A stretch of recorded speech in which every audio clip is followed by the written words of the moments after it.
Jonesy and Amanda. Jam Nation. Down at the J&A Arms, the pub test today. NAPLAN, does it pass the pub test? Yes, it's kicked off again for years 3, 5, 7 and 9. It's to study, it's to look at literacy and numeracy.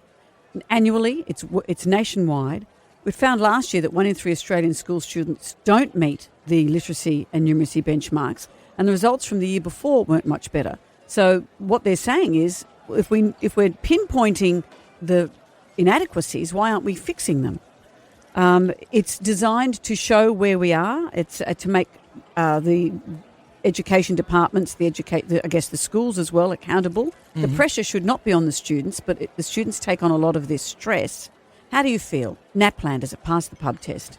I think if your child is gifted and above average, then it's good to know that. And if your child is struggling in a certain area, then I also think it's very important to know where those areas are. Yes, because you see where your child's at, and no, because it stresses them out. My child couldn't go to bed the night before, and yesterday morning was like, oh my goodness.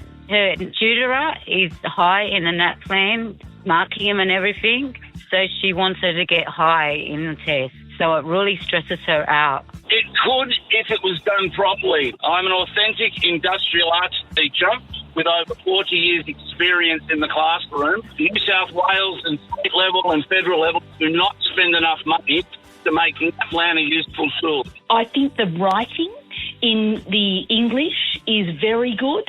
I think the language conventions is good. I don't put a whole lot of store by the reading because it's totally multiple choice.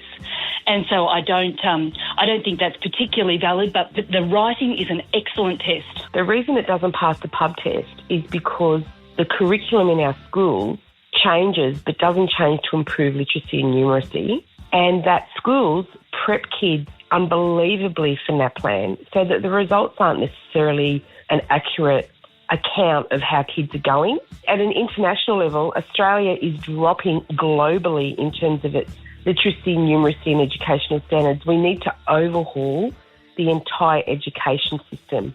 Well, reading, writing, arithmetic,